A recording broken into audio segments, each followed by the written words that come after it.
हाल ही में तालिबान ने एक आईसिस के, Islamic state of Iraq and Syria वाला नहीं, खोरासन वाला, आईसिस के, ISK,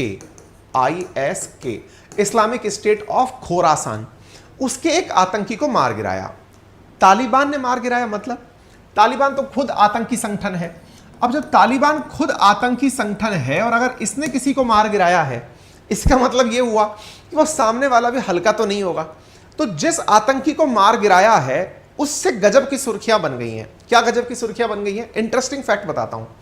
आप सबको यह बात तो अच्छे से मालूम है कि जहां तक बात हो अफगानिस्तान की, तो अफगानिस्तान के अंदर इन दिनों अमेरिका जब से गया है तब से अफगानिस्तान पर शासन कर रहा है तालिबान।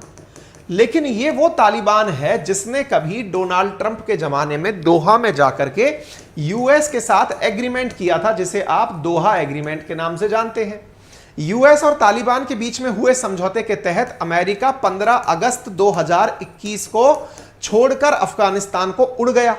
जब ये उड़ रहा था उसी समय पर 15 अगस्त 2021 को यूएस जो है वो अफगानिस्तान छोड़कर निकल लिया। हालांकि इस तालिबान को अभी तक किसी भी देश की मान्यता प्राप्त नहीं है। लेकिन जनाब जब ये उड़ रहे थे उसी समय क्या हुआ, हामिद करजई एयरपोर्ट है, हामिद करजई एयरपोर्ट कहां पर है? काबुल के अंदर है। जिस समय ये उड़ रहे थे इसी 15 अगस्त के बाद में अमेरिकी सेनाएं जा चुकी थी। बाइडेन ने बुलावा भेजकर अपनी सेनाओं को वापस बुला लिया था। उस समय पर हामिद करजई एयरपोर्ट पर जिस समय सेनाएं वापस हो रही थी काबुल में, वहां पर एक ब्लास्ट होता है। और वो जो ब्लास्ट था, अब यहां पर एक चीज ध्यान से समझने की है कि यूएस और तालिबान ने कतर की राजधानी दोहा में असल में एग्रीमेंट क्या किया था? एग्रीमेंट यह था कि यूएस तालिबानियों को नहीं मारेगा और तालिबान यूएस वालों को नहीं मारेंगे। यह इन दोनों के बीच का एग्रीमेंट था। यानी अमेरिका अब तालिबान को गुड तालिबान कहने लगा था। हालांकि आतंकी का टैग नहीं हटाया था, लेकिन ये दोनों के बीच में एक सांठगांठ हुई, सेटिंग हुई कि भाई हम लोग एक दूसरे को नहीं मारेंगे। और अमेरिका 20 साल के बाद अपनी हार मानकर वापस लौट रहा था कि भाई हम तुम लोगों को नहीं सुधार पाए, अब हम जा रहे हैं।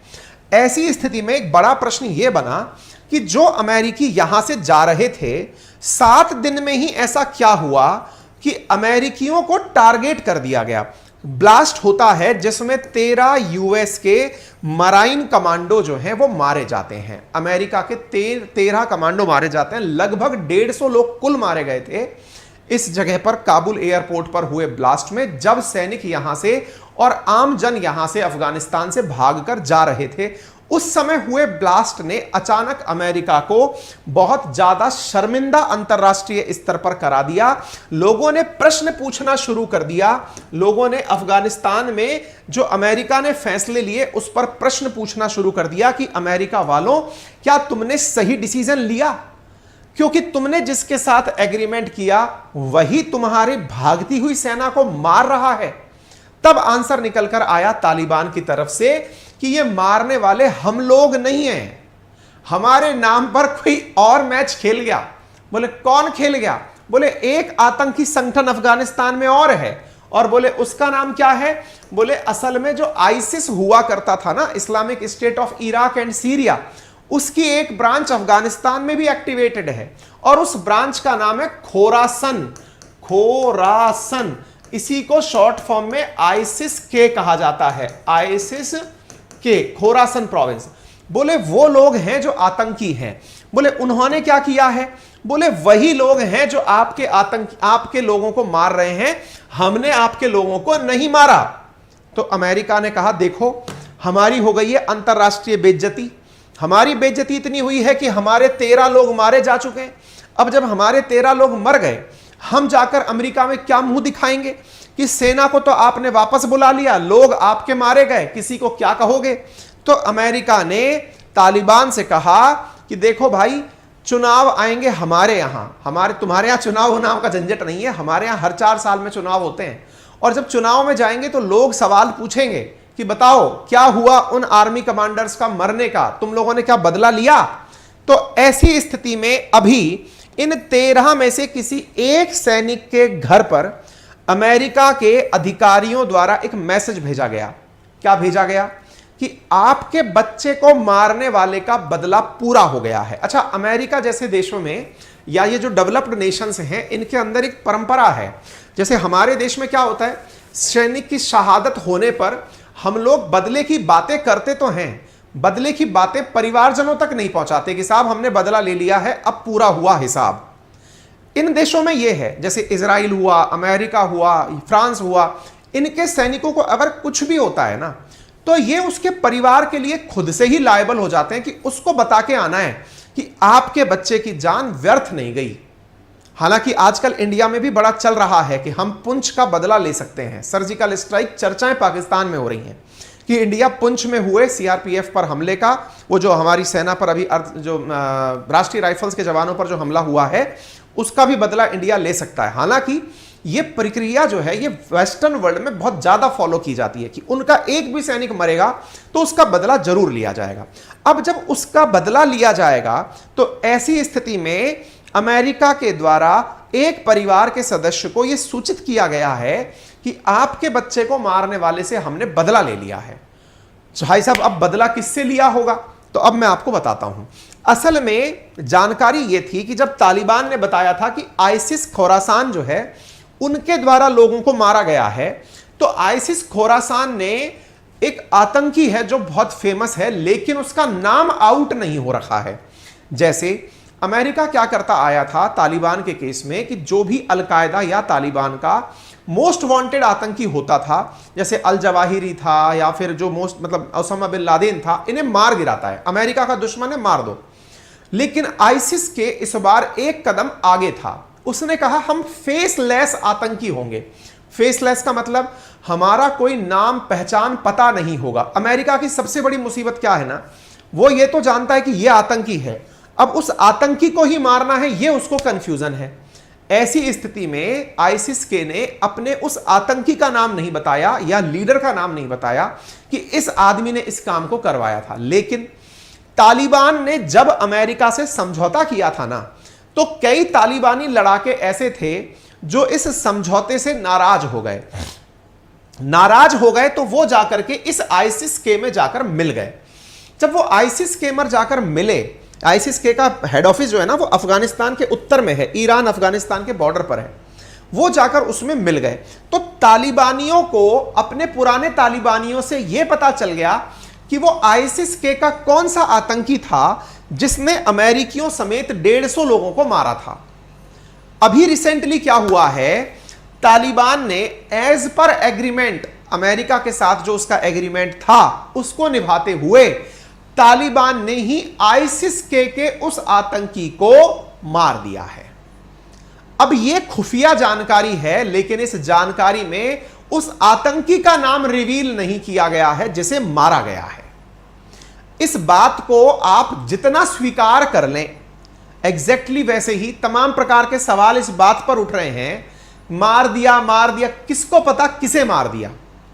अगर आप ये केवल माहौल बनाने के लिए कह रहे हो कि 13 अमेरिकियों को मारने वाले आइसिस के आतंकी को तालिबान ने मार दिया, तो यह बात तालिबान कंफर्म करेगा तभी तो हम स्वीकार करेंगे। आंसर है, क्या तालिबान ने स्वीकार किया है कि हमने मार दिया? आंसर है नहीं। तालिबान ने कोई जवाब नहीं दिया। तालिबान ने जवाब नहीं दिया तो फिर कह कौन रहा है कि मार दिया? अमेरिका कह रहा है कि तालिबानियों ने आइसिस के आतंकी को मार दिया। अब आप पूछेंगे, गजब क्रेडिट लेने की लड़ाई चल रही है? अमेरिका को फायदा क्या है कि आइसिस के का आतंकी मारा गया? अरे भाई, परिवारजनों को संतुष्टि, राष्ट्रपति के नाम में वृद्धि कि हाँ भाई साहब राष्ट्रपति बड़ा अच्छा है, बदला दिलवा दिया। और तो और क्या है, और यह है कि अंतरराष्ट्रीय स्तर पर अमेरिका की जो फजीहत हो रखी है अफगानिस्तान के भीतर, उससे अमेरिका तालिबानियों पर यह प्रेशर क्रिएट कर देगा कि असली मित्र तो हम हैं तुम्हारे। तुम्हारा मित्र कोई चीन थोड़ी है जिसको तुम अपना लिथियम भंडार दे रहे हो। तुम्हारा कोई मित्र रूस थोड़ी है जिनके साथ मिलकर तुम नई स्ट्रेटजी बना रहे हो। तुम तो हमारे हो सनम। और जब तुम हमारे हो तो ऐसी स्थिति में अफगानिस्तान पर तो हमारा पहला अधिकार है। हम दुनिया को बता देंगे, देखो तुमने हमारे कहने पर आइसिस के आतंकी को मारा था। भाई साहब, अफगानिस्तान में यह तालिबान का बड़ा धर्म संकट उत्पन्न हो गया कि वो आतंकी को मारने के बाद भी क्रेडिट नहीं ले पा रहा है। क्यों नहीं ले पा रहा है? उसकी खुद की मुसीबत है। मारने के बाद क्रेडिट इसलिए नहीं ले पा रहा है कि अगर क्रेडिट ले लिया तो चीन नाराज हो जाएगा। क्यों नाराज हो जाएगा? कि हम मूर्ख हैं क्या जो तुम्हारे साथ दोस्ती कर रहे हैं? तुम आज भी अमेरिका के लिए काम कर रहे हो, हैं? हम मूर्ख हैं जो तुम्हारे साथ में इस तरह से लिथियम भंडार के लिए काम कर रहे हैं? तुम्हारे 74 लाख करोड़ का हम जो माल निकाल कर तुम्हें देंगे, तुम पागल नजर आ रहे हैं हम तुम्हें? तालिबान बेचारा क्रेडिट नहीं ले पा रहा है। दूसरी तरफ तालिबान इसलिए भी चुप बैठा है कि अरे भैया अब हम सरकार में हैं, हम सरकार में हैं, आईसिस के आतंकी नाराज हो गए। तो वही तो आईसिस के आतंकी हैं जिन्होंने पाकिस्तान की एम्बेसी जो काबुल में है उसको ब्लास्ट से उड़ाया था। वही तो आईसिस के आतंकी हैं जिन्होंने चीनियों का अपहरण कर लिया था। पहले तक क्या होता था ना जी, पहले अफगानिस्तान में जो सरकार चलती थी वो अमेरिका के सहयोग से चलती थी और तालिबानी लोग अपने बढ़िया से आते, ड्यूटी पर आकर के सरकारी संस्थाओं में लगाकर बम चले जाते। कोई रेस्पॉन्सिबिलिटी नहीं, बम से उड़ाओ, काम करो, बस इतनी ड्यूटी होती थी। अब तो तालिबान को संकट हो रखा है, चीन से पैसे लेने हैं, अपने लिथियम भंडार को निकालना, अब तो देश चलाने की जिम्मेदारी आ गई है ना। देखो एक बात बहुत अच्छी है जो अमेरिका ने इन दिनों की है तालिबान के साथ, कि इसके ऊपर जिम्मेदारी डाल दो। जैसे अपने घर में नहीं होता, जब कोई बच्चा आवारा होता है घर के अंदर, घर के परिवारजन समझते हैं नालायक है साहब हमारा बेटा, तो बोले क्या करें? शादी करा दो इसकी, एक बार जिम्मेदारी आ जाए इसकी, फिर देखो ये नौकरी भी खुद करने भागेगा। हमारे क्षेत्रों में इस तरह से चलता है, नौकरी कराने के लिए बोले इस पर हल्का सा प्रेशर डलवाओ तब जाकर के मतलब निकलेगा। भाई साहब तालिबान की हो गई शादी, मतलब तालिबान सरकार में आ गया। सरकार में आ गया तो सारी जिम्मेदारी उसकी, भाई खर्चे भी उसी को करने हैं, डिफेंस भी उसी को करना है, डिफेंस के नाम पर किसी और देश को इनवाइट भी उसी को करना है। चीन एज एन कंट्री यहां पर जब आने की सोचता है तो चीनियों को भाई साहब अब आईसिस के वाले मार रहे हैं। तो जो काम पहले अफगानिस्तान की सरकार में तालिबान करता था, अब तालिबान की सरकार में आईसिस के कर रहा है। आईसिस के लेके उड़ाए पड़ा है इन सबको। अब तालिबान को भाई साहब दिक्कत इस बात की हो गई कि गलती से चीन इस बात को सुनकर नाराज ना हो जाए कि मैंने अमेरिका के कहने पर उसको मारा। दूसरा, आईसिस के वाले कहीं इसलिए ना भड़क जाएं कि लो तालिबानियों अब तो अमेरिका गया, तुम्हारे लिए कौन आएंगे? चीनी, तो लो बेटा चीनियों को हम भड़काएंगे और चीनियों को हम मारेंगे। कुल मिलाकर भाई साहब ये आतंक की पैदाइश है और ये पैदाइश अपना जो हुनर जानती है ना वही करेगी। जो व्यक्ति गड्ढा खोदना जानता है वो गड्ढा ही खोदेगा। कुत्ते की पूंछें सीधी थोड़ी हो सकती है। अफगानिस्तान के आतंकी कल ही सूटेड बूटेड होकर के लेफ्ट राइट करने लग जाएं, संभव नहीं है ना। उनका तो वही अल हबीबी चलेगा, ठीक है। तो वही स्थिति यहां पर है। तो कुल मिलाकर अब ये खबर कितनी बड़ी है इसको मैं आपको बता देता हूं, इधर देख लो, आपको ये खबर का महत्व समझ में आ जाएगा। खबर कितनी बड़ी है इसका अंदाजा इससे लगा लो, Taliban kill IS leader behind Kabul airport bombing. ये तो हो गई बीबीसी की खबर। ये खबर है इंडियन एक्सप्रेस की खबर। ये खबर है ले मैंडे, ये ले मैंडे करके अखबार है, एक फ्रांसीसी अखबार है, उसकी खबर है। आप इधर देख लीजिए, Taliban kill mastermind behind 2021 Kabul airport bombing. ये जो सुर्खियां बनी ना वेस्टर्न वर्ल्ड के अंदर, ये इजराइल के अंदर खबर देख लो कि सुसाइड बॉम्बिंग जो काबुल एयरपोर्ट पर हुई थी उसको तालिबानियों ने मार गिराया है। अब आपको पूरी की पूरी कॉन्स्पिरेसी समझ में आ गई होगी। अब बाकी तो मैं आपको केवल तथ्य बताऊंगा कि देखो क्या क्या हुआ है। इधर देख लो, Taliban king mastermind airport blast, सब जगह खबर छप गई है। यूएस के ऑफिशियल्स अपने द्वारा बयान दे रहे हैं। इस व्यक्ति को बताया गया है कि आपके बच्चे का जो मारने वाला था उससे हमने बदला ले लिया है। हर जगह व्हाइट हाउस की तरफ से इसका कमेंट आ गया है, mastermind of Kabul airport attack मारा गया। ये आप देख सकते हैं, व्हाइट हाउस के प्रवक्ता का बयान है। John, thank you for coming on. What more can you tell us about this? What was this ISIS leader's name? How was he killed? Well, we're not at liberty to talk about his specific name necessarily, Kate, but we are confident, based on information that we've been able to glean, that this is the individual who was, as we called him, the mastermind of that gate attack. And of course, our condolences, our thoughts and prayers continue to go out to all the families of those 13 service members lost, as well as the family members of Afghan victims of that terrible, terrible day. But we know that the Taliban took this individual out, killed him in an operation that they were conducting on their own without any... कुल मिलाकर बात यह है कि इनका ये John किर्बी जो national security council का स्पोक पर्सन है, ये कंफर्म कर दिया है कि मारा गया है, ठीक है ना। काबुल एयरपोर्ट पर क्या हुआ था, 60 अफगानिस्तानी और 13 अमेरिकी मारे गए थे। यूएस फोर्सेस जब इवैक्यूएट कर रही थी 15 अगस्त 2021 के बाद, उस समय काबुल में एक हमला हुआ था। कुछ इस प्रकार से काबुल एयरपोर्ट पर हमला हुआ था हामिद करजई के अब्बे गेट और ईस्ट गेट पर, हामिद करजई गेट पर, और वहां पर आईसिस खुरासान ग्रुप के हमले की जिम्मेदारी ली थी। अब वो लोग मारे गए हैं और इसके ऊपर मतलब उस समय भी दुनिया भर के लोगों के द्वारा इस हमले की निंदा की गई थी, जिसमें हम भी शामिल थे कि हाँ भाई ये गलत हुआ है, इस तरह का हमला नहीं होना चाहिए। तो भाई साहब बाइडेन ने उसी समय कहा था कि हम इस हमले को भूलेंगे नहीं। हालांकि बाइडेन कुछ खुद तो नहीं कर पाए, तालिबान के हाथों करवा दिया। मतलब वही वाली बात है, सांप भी मर गया और लाठी भी नहीं टूटी। आईसिस के क्या है इसके बारे में मैंने आपको बता दिया। 2014 के अंदर ये खोरासान करके क्षेत्र है अफगानिस्तान और ईरान के उत्तर में। यहां पर खोरासान प्रोविंस को अपना देश मानने वाले आतंकी आईसिस के कहलाते हैं और आईसिस के अंदर तालिबान के ही बहुत सारे लड़ाके काम करते हैं। ये वो दोहा एग्रीमेंट है जिसकी मैंने शुरुआत में आपसे चर्चा की थी, किस प्रकार से अमेरिका और तालिबान ने एक दूसरे के साथ मतलब जानकारी ली। ये वही आईसिस के है जिसने कि पाकिस्तान की एम्बेसी पर हमला किया था, चीनियों के ऊपर हमला किया था। वर्तमान में अफगानिस्तान की बड़ी चुनौती आईसिस के ही है, ठीक है ना। आप यहां पर देख सकते हैं Taliban forces kill top IS commander in Afghanistan, यानी कुल मिलाकर इस समय अफगानिस्तान में जो लड़ाइयां चल रही हैं वो तालिबान वर्सेस आईसिस के चल रही हैं, जिससे कि सीधा सीधा जो उल्लू सीधा हो रहा है वो अमेरिका का है।